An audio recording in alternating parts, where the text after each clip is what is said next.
Herzlich willkommen und ein fröhliches Hallo von eurem Heringway. Wir spielen Nein, Nein, Nein. 9 Hours, 9 Persons, 9 Doors weiter. Beim letzten Mal habe ich viel vorgelesen und das wird heute nicht viel anders laufen. Hooray! Ich habe übrigens zu diesem Zeitpunkt noch keine Aufnahmen dieses Projektes hochgeladen, weil ich mir erstmal vorgenommen hatte, ein bisschen was im Voraus zu produzieren, damit der Videonachschub nicht so schnell ins Stocken kommt, weil das erscheint mir bei so einem Storyspiel doch auf eine gewisse Art und Weise recht wichtig. Ich glaube, da wäre es besser, wenn die Pausen nicht gar so groß wären oder so. Deswegen reiße ich mich momentan total am Riemen hier. Sollte ich eigentlich auch bei meinen anderen Projekten machen, aber egal, ich mache halt das, was mir Spaß macht. Was wissen wir denn noch vom letzten Mal? Na, wie kann mir denn all meine Fragen beantworten? Nein, wir spielen immer noch den Hauptcharakter Junpei. Beziehungsweise eigentlich klicken wir uns nur die ganze Zeit durch Textboxen, aber irgendwie sind wir der Hauptcharakter Junpei. Mit ihm sind wir eben am ehesten, am tiefsten verwurzelt irgendwie und wir dürfen ja auch seine Handlung beeinflussen, indem wir irgendwelche Rätsel nachher lösen. Wie dem auch sei. Mittlerweile sind wir aus dem Anfangsraum ausgebrochen, befinden uns in einer gar seltsamen Umgebung, die irgendwie an ein Schiff erinnert oder so, an ein antikes Schiff. Es fehlt schon das Stichwort Titanic so ungefähr. Und wir haben schon 8 andere Personen kennengelernt, die scheinbar mit uns zusammen verschleppt wurden zu dieser Location. Location klingt jetzt irgendwie doof, egal. Von dem geheimnisvollen Zero, der irgendwie ein ganz makabres Spiel mit uns zu spielen scheint. Spiel ist irgendwie das richtige Stichwort. Er will mit uns das No-Nary-Game spielen. Und was das Ganze zu bedeuten hat und wie es jetzt so weitergeht und so, das erfahren wir im Folgenden. Ich mache jetzt einfach mal weiter. Lange Rede, kurzer Sinn, mein Gott. Halt dich mal ein bisschen kürzer, du Assi. Ja gut. Very well. The lion's voice seemed oddly loud in the silence.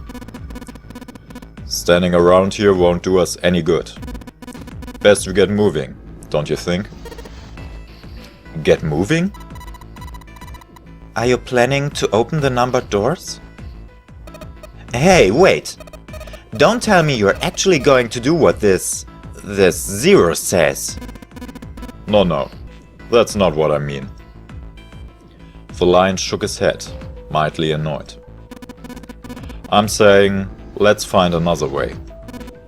After all, we haven't really examined this place yet. What?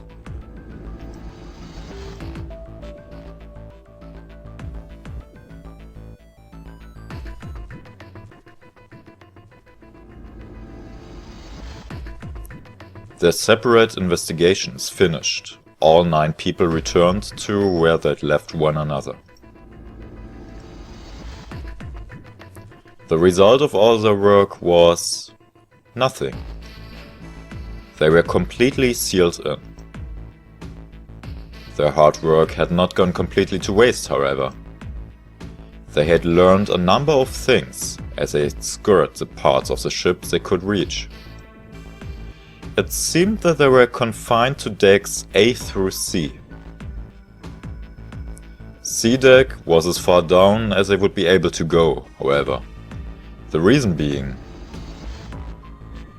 that D deck was completely submerged. Strangely, however, the water had risen no higher than D deck. The flow seemed to have been stopped somehow, as evidenced by the surface of the water on D deck, which was as smooth as glass. The prince knelt down and gently drew his hand across it. Perhaps this Zero fellow has used some sort of remote control to seal a watertight. To seal a watertight door law down. Ugh. He said that our time limit was 9 hours. In other words, this water won't rise for 9 hours. Then you're saying we won't sink through them?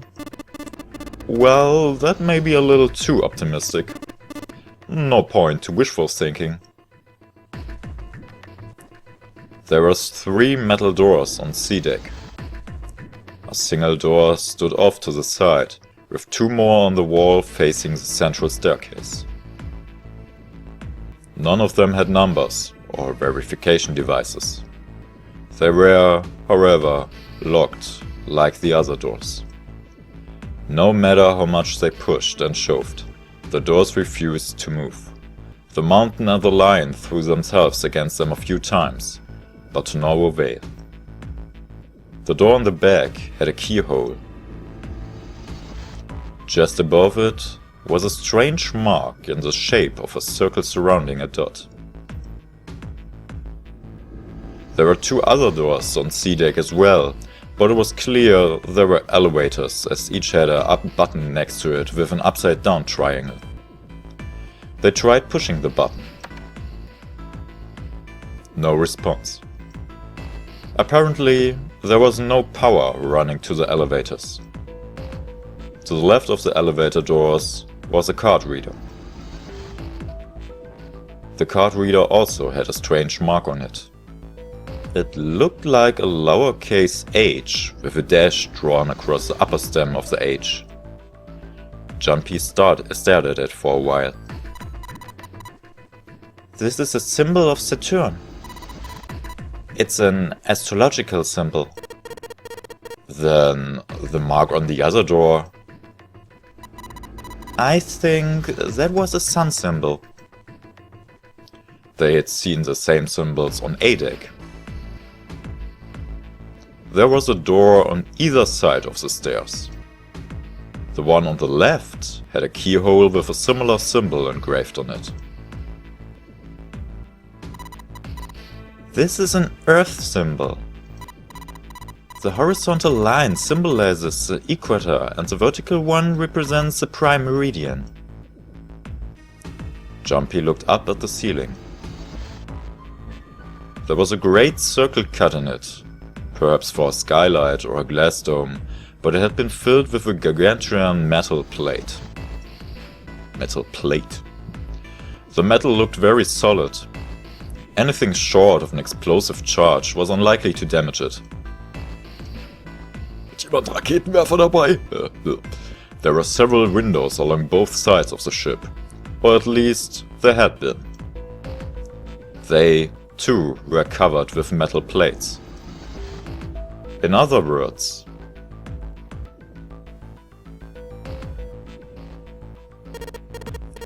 we're trapped.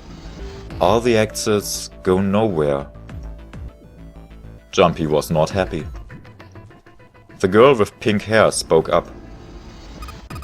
Well, I'm sure they go somewhere. We just can't open them. Then the mountain spoke. You don't know that. For all we know, they just open into walls or take us in circles.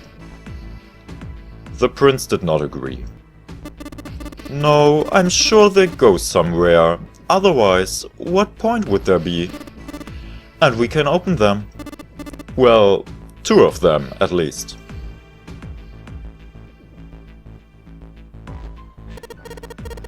You mean the numbered doors? All eyes turned toward the doors with numbers on them. The atmosphere in the room grew tense. Hey, wait a minute. I think I said this earlier, but I don't think we should do that. The dancer moved in front of the doors, as if to block them. We'd have to be crazy to open these doors. If we do that, we're doing exactly what Zero wants us to do. Suddenly, everyone began to speak at once. I agree! I don't! That's a terrible idea! We should keep going! We should stay here!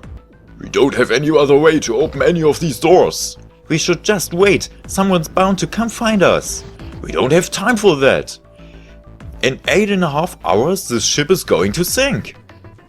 The clamor of voices made it next to impossible to determine who was saying what. Was sehr schön ist, weil dann habe ich da wenigstens nicht zu viel Mist gemacht bei der Synchronisation dieses Textes. Aber egal. Their arguments grew more and more intense, until people were shouting and screaming at one another. Jumpy had remained silent, but at last he could take no more. Hey! Shut up! They fell silent, and all eyes turned to Jumpy. He felt each stare burning into him, but he refused to flinch. Before we try and decide where we're going to go, there's something else we ought to do. What's that? We need to exchange information. We don't know anything about each other. I want to know who you guys are. Who you are, where you came from, why you ended up here. Don't tell me you aren't curious too. They were silent. Some of them looked the other way, or bit their lip, or crossed their arms and stared at the ceiling. But one of them spoke up. It was Akane. I agree. I think Jumpy is right. Jumpy? Oh, I'm sorry. I'm talking about him. I just call him Jumpy. His name is Junpei. Jumpy, wisst ihr schon. She pointed toward Jumpy. We're childhood friends. We went to the same elementary school. Wait, stop! Don't tell us stuff we didn't ask you about. Zero's probably watching us right now. What are you gonna do if he's listening in? Would that be bad? Hell yeah, it would! We don't know how much the bastard knows about us. Maybe he just picked a bunch of random people to kidnap. If that is the case, then it would be dangerous for us to let him know too much. If Zero knows who we are, he could go after our families. Maybe he'd tell us he had him, to get us to do stuff, you know? But we still need to know what our names are. It's going to be hard to talk to each other if we don't have names.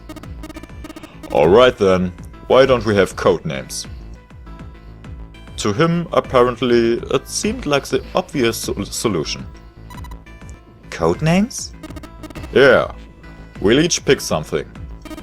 Like, I'll be 7. 7? 7?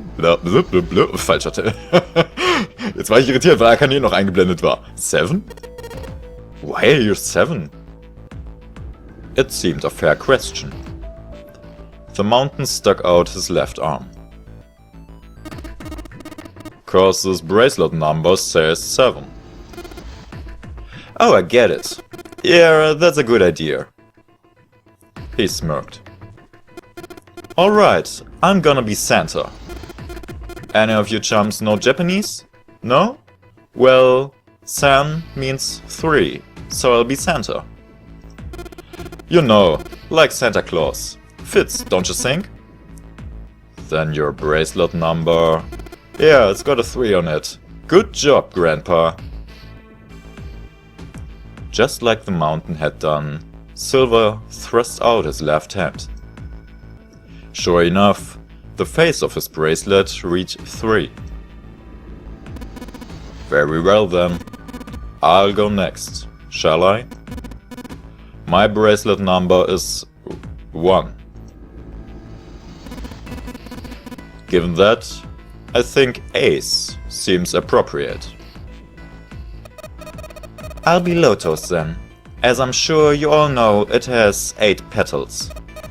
Which means, of course, that my bracelet number is 8. I would appreciate it if you would call me Snake. My bracelet number is 2. Since Ace has chosen cards, then I choose dice. Snake eyes, clearly. Which is particularly relevant given that I'm blind. Blind? Really? He'd kept his eyes closed during the entire ordeal, which had suggested something strange, but to hear it said so casually. It was something of a surprise. Everyone seemed a little nervous at the prince's proclamation, but no one seemed to know how to react to it. There was one person, however, who didn't seem to be surprised in the least. The girl with pink hair. I want to be clever. You know, like a 4-leaf clover. Good luck, right? Looking almost bored, she held out her left hand. The face of her bracelet showed the number 4. They'd come around to Jumpy. He held out his bracelet. Alright, my number's 5, so my code name is gonna be...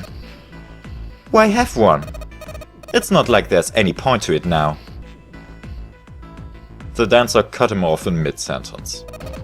I mean, we all know your name already. You're Jumpy. Oh. They all nodded. Akane stepped forward, nervously. Then you should all call me by my name too. Because, I mean, it doesn't seem... It doesn't seem fair to Jumpy. You're thinking it's not cool for you to hide your name after you told us his? Akane fidgeted awkwardly. Geiles Wort. Awkwardly. Jumpy decided he had to do something. What's your bracelet number? It's 6. She hesitated for a moment, then held out her left hand. As she'd claimed, the bracelet's face showed a 6.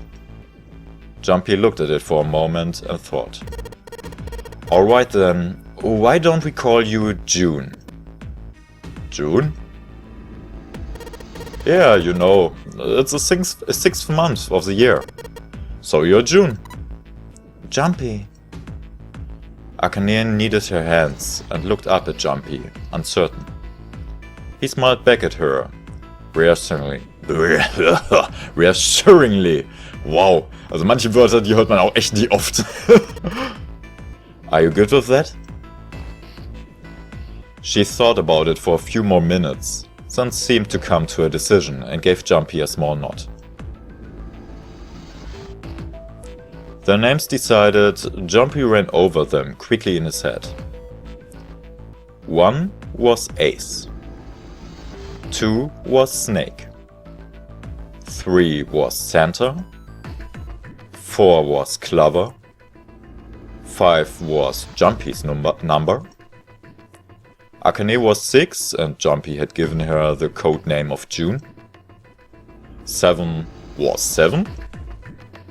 And 8 was Lotus. That meant that 8 of them, including Jumpy, had revealed their bracelet numbers. But there was still one person left. He was a man with glasses and hair like a bird's nest.